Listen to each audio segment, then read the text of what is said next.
สวัสดีค่ะชวนทำขนมนมเนยง่ายๆกับ Easy Food ใบชยาค่ะคลิปนี้มาชวนทำเค้กโรลกาแฟคาราเมลค่ะสูตรเค้กโรลเนื้อนุ่มทำง่ายไม่ใส่สารเสริมเนื้อเค้กนุ่มมากม้วนไม่แตกเค้กโรลใส่คาราเมลหอมอร่อยทำง่ายมากๆเราไปดูวิธีทำกันเลยค่ะ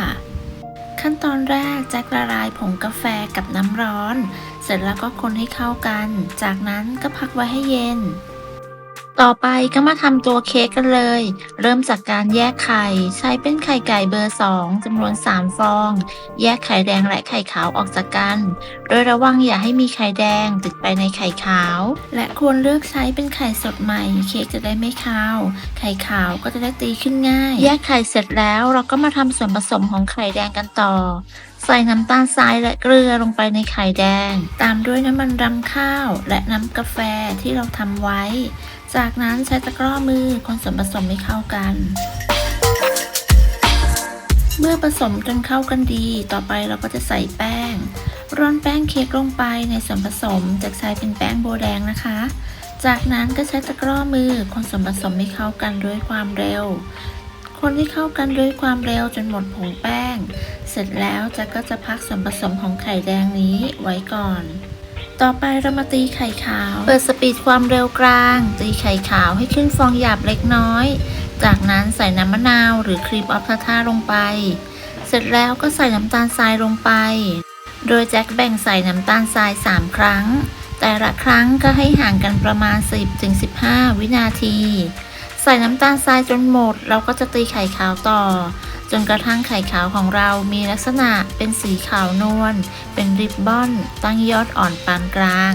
ปลายงองุ้ม ประมาณนี้ก็ใช้ได้แล้ว ต่อไปแจ็คก็จะตีไข่ขาวต่อด้วยความเร็วต่ำประมาณ 30 วินาที เพื่อเป็นการตัดอากาศ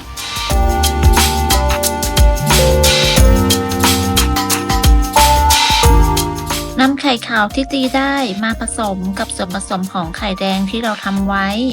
โดยแจ็คแบ่งไข่ขาวมาผสม3รอบ แต่ละรอบก็คนละร่อมให้เข้ากันด้วยความเบามือ วันนี้แจ็คใช้แค่ไม้พายค่ะ เพื่อนๆสะดวกจะใช้ตะกร้อมือหรือว่าไม้พายก็เอาที่แต่ละท่านสะดวกเลย คนให้เข้ากันด้วยความเบามือ แต่ทั้งนี้อย่าคนนาน เพราะอาจเป็นสาเหตุทำให้เค้กยุบไม่นุ่มฟูได้ เสร็จแล้วก็นำส่วนผสมไปเทใส่ถาด ใส่เป็นถาดขนาด 10x10x1.5 นิ้ว เทใส่ถาดแล้วก็เกลี่ยส่วนผสมให้ทั่วถาดให้เรียบเสมอกัน แล้วก็อย่าลืมเคาะเบาๆเพื่อไล่อากาศก่อนนำเข้าอบ จากนั้นก็นำเข้าอบที่อุณหภูมิ 170 องศา ใช้ไฟบนล่างไม่เปิดพัดลม ใช้เวลาอยู่ที่ประมาณ 15 นาที เมื่อครบเวลาก็ยกเค้กออกจากเตา เสร็จแล้วกระแทกพิมพ์เบาๆเพื่อให้เค้กเสร็จตัวแจ็คยกเค้กออกจากถาด ดึงกระดาษไขด้านข้างลง แล้วก็พักเค้กไว้ให้เย็น จากนั้นแจ็คจะมาอบมะม่วงหิมพานต์ต่อ ด้วยไฟ 150 องศาประมาณ 10 นาที เพื่อนๆอาจจะใช้เป็นอัลมอนด์หรือถั่วก็ได้ตามที่ชอบเลยค่ะ อบจนเหลืองแล้วแจ็คยกออกจากเตาแล้วก็มาพักไว้ก่อน ต่อไปแจ็คจะทำคาราเมล ใส่น้ำตาลลงไป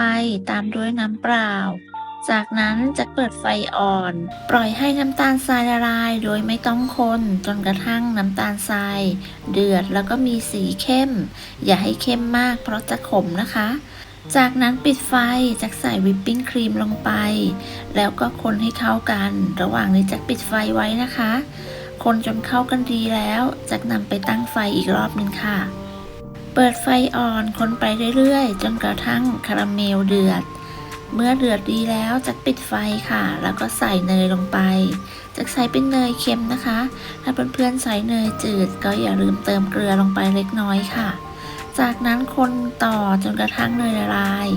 เมื่อเนยละลายดีแล้ว ใส่มะม่วงหิมพานต์ที่เราอบแล้วลงไปเลยค่ะ แล้วก็จัดการคนให้เข้ากัน เสร็จแล้วแจ็คพักคาราเมลไว้ก่อนรอให้เย็น ต่อไปเรามาตีวิปปิ้งครีมค่ะ เป็นวิปปิ้งครีมกาแฟ ใส่ผงกาแฟลงไปในวิปปิ้งครีมร้อน คนให้ละลายเข้ากัน แล้วก็นำไปแช่เย็น นำวิปปิ้งครีมกาแฟที่แช่เย็นใส่ลงไปในวิปปิ้งครีม ใส่นมข้นหวานหรือน้ำตาลไอซิ่งลงไป เราก็ตีจนวิปปิ้งครีมขึ้นฟู วันนี้จะใช้วิปปิ้งครีมแบบกึ่งเดรี่ค่ะ ถ้าเพื่อนๆใช้วิปปิ้งครีมที่มีความหวานอยู่แล้ว ก็ไม่ต้องใส่นมข้นหวานหรือน้ำตาลไอซิ่ง ตีจนขึ้นฟูดีแล้ว ถ้ายังไม่ใช้ก็จะต้องนำไปแช่เย็นไว้ก่อนนะคะ เมื่อทั้ง3ส่วนพร้อมแล้วเราก็มาประกอบเค้กกันค่ะ3ส่วนที่ว่าก็คือตัวเค้กคาราเมลแล้วก็วิปปิ้งครีมกลับด้านเค้กแล้วก็ดึงกระดาษไขออกจากนั้นจะตัดหัวท้ายด้านหนึ่งตัดตรงอีกด้านหนึ่งตัดเฉียง45องศานำคาราเมลมะม่วงหิมพานต์ที่เราพักไว้จนเย็นแล้วมาทาให้ทั่วเค้กมากน้อยตามชอบแต่ถ้าใส่หนาเกินไปเวลาเราม้วนเขาจะปริ้นออกนะคะจากนั้นก็ปาดด้วยวิปปิ้งครีมที่เราทำไว้ปาดให้ทั่วเลยค่ะวิปปิ้งครีมแนะนำว่าอย่าใช้หวานมากเพราะถ้าหวานมากอาจจะทำให้เค้กของเราหวานเกินไปเพราะคาราเมลก็มีความหวานอยู่แล้วนะคะจากนั้นก็ม้วนเค้กเลยค่ะสูตรนี้เค้กเนื้อนุ่มม้วนง่ายไม่แตกหักง่ายมือใหม่ก็ทำได้แจ็คใช้ไม้บรรทัดช่วยรัดให้ตึงดึงกระดาษด้านล่างแล้วก็ขมวดปลายทั้ง2ด้านเสร็จแล้วนำไปแช่เย็นประมาณ 1-2 ชั่วโมงหลังจากแช่เย็นจนเค้กเซ็ตตัวดีแล้วก็นำออกมาตัดตามขนาดที่ต้องการได้เลยวันนี้จะตัดแบ่งออกเป็น6ชิ้นค่ะเนื้อเค้กนุ่มมากคาราเมลเยิ้มๆแบบนี้อร่อยสุดๆเลยค่ะวิปปิ้งครีมที่เหลือจะนำมาใส่ถุงบีบแล้วก็นำไปบีบตกแต่งตามต้องการเลยค่ะจากบีบไม่สวยเพื่อนๆลองทำกันดูนะคะเสร็จแล้วก็ตกแต่งเพิ่มเติมด้วยความสวยงามเค้กโรลกาแฟคาราเมลสูตรนี้เนื้อนุ่มหอมอร่อยทำง่ายมากๆเพื่อนๆลองทำกันดูนะคะได้ผลยังไงก็มาคอมเมนต์คุยกันอยากให้ทำเมนูไหนมาคอมเมนต์คุยกันได้